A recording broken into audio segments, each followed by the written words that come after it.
This is Hannibal here from the HannibalTV.com with a wrestling news update.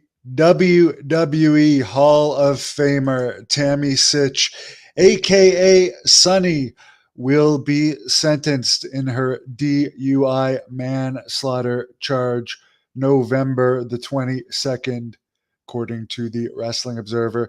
She is facing over 25 years in jail, minimum 4 years, up to a $10,000 fine. And the prosecutors are arguing for the longest sentence possible. Last I heard, her defense is trying to get it reduced due to mental health issues, which she clearly has. Either way, it's not good for Sunny, who just because I recently watched Wrestling with Shadows, which I did a review on this channel, you can see in this picture here, her jumpsuit is an extra large. So she's far from her days as the pinup Sunny girl.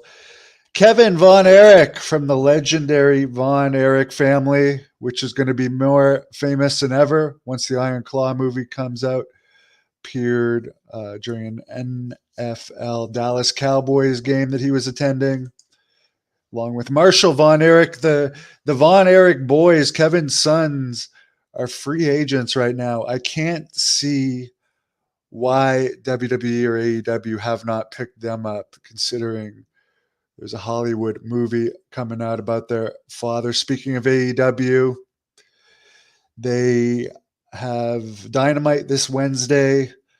There's about 4,000 tickets total out right now for the Toyota Arena in Ontario, California, which Dave Meltzer recently reported that same arena sold out on the very first day when they were in there in 2022. Capacity is over 11,000. So there's definitely been a drop in interest over AEW in the past few years. I do think it started when they let Cody Rhodes go. That was definitely a mistake, because that like totally switched momentum. And it's not that things can't change. Of course, I think when they start to get more WWE wrestlers, some that are hot, just like these AEW wrestlers that are going to WWE get a pop. I think if they get some that are young enough and still hot, when their contracts expires, it could give them boosts. But why they haven't used Goldberg at all yet is beyond me. And for an old school fan like myself, they haven't used Ric Flair since his debut, which was unadvertised. Considering they have 3 shows a week, I can't figure out why they haven't like at least used Ric Flair to give a promo on his own in the ring or something. I mean, he's one of the most recognizable faces in wrestling and one of the best promos of all time. So it seems like a waste to me. This is the 18th anniversary of Eddie Guerrero's death. I remember very well when it happened. I was in Puerto Rico wrestling for WWC Puerto Rico. And finally, in UFC news, UFC did its second biggest gate in the history of Madison Square Garden, not just for UFC, but this includes NBA, NHL, WWE, boxing, concerts, etc. The only thing to beat last Saturday's event was their own show, 17.7 million gate Conor McGregor versus Eddie Alvarez. But last Saturday's did 12.4 million. However, the main event of John Jones versus Stipe Miocic didn't happen. And Jones is going to be out for about 8 months with a torn pec. Stipe was pretty much only having this fight to have a big money fight against Jones. I can only assume he's still got some type of money to do the fight. But the money match, I guess, is Jones versus Stipe. Whenever it goes down, those are the 2 biggest heavyweight names at the moment. And it's a very good chance both men will retire whenever that fight does happen.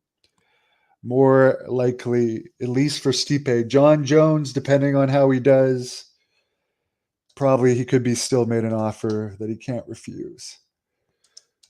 Somebody has a funny Sean Sunny meme.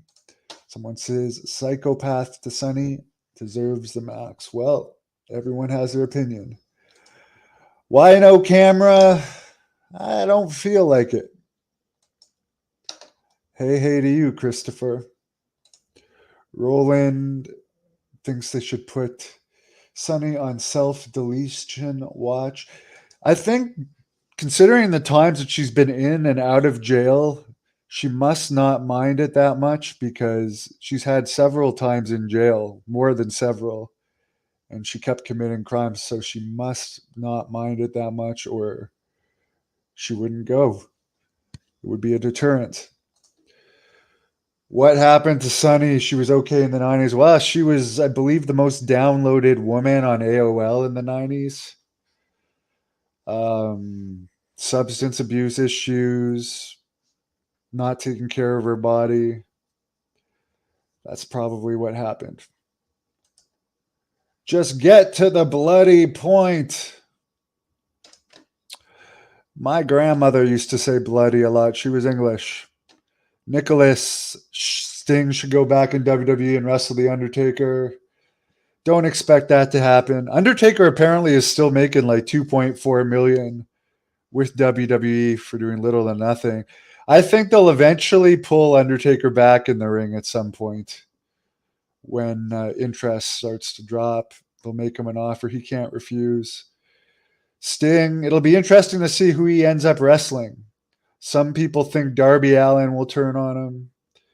He is wrestling on the weekend. Him, Edge, and Darby Allin on the pay-per-view against three people I can't remember, but I saw the promo for it because that was the promo where Ric Flair debuted. What's going on with Sunny? She's getting sentenced later this month. Fast rewind to the start to see that. Joe would still bang Sunny. That's disgusting. To me. I'm sure everyone has their own tastes, and as I said the other day, I don't discriminate against people that have their own tastes, unless it's something that really, really is wrong. Stan's World does not care about MSG. Well, I talked about Tammy at the start, and I care about MSG. That is a cool arena, the world's most famous arena. Oh my gosh, Stan, you're heckling me. Apparently, at the Undertaker's one-man show over the weekend, Henry Godwin, who has 2 interviews on this channel, made an appearance, but also he was heckled at one point, and apparently the show stopped for a bit, and he told the heckler he would be thrown out if it continued. So, and he was also drinking during the whole show, so he's got it pretty good. They give him shots and a bucket full of beer for just telling stories. She's been a train wreck for a while, sadly. God bless her. Is Flair going to wrestle again? Who knows? But as many people have said, his performance in his last match in Nashville last year was really bad, but he was injured and the match went really long. If it was a shorter match, he wasn't injured, he could possibly wrestle again. Wrestling is predetermined. There's actors that fight in fight scenes into their senior citizen years. So if he could have a simple match against a good opponent, I would like to see it. But also, would AEW risk the fallout if he were to get hurt or have some type of medical issue? Because he did allege that he passed out, I think, twice during his last match. Wrestlers exaggerate a lot, but if you have a guy saying that during his last match he passed out 2 times legitimately, I don't know if I'd be so keen on wanting him to wrestle for me. What is Tajiri up to? I have no idea. No idea at all. Haven't heard anything from him for a long time. If anybody knows what Tajiri's up to, put it in the comment section. Enjoy Raw. Whoever's going to watch last 2 hours and 15 minutes of that. Thank you for watching the Hannibal TV. Please like this video if you enjoyed it and click the subscribe button to not miss any of our latest shoot interviews, match videos, or news updates.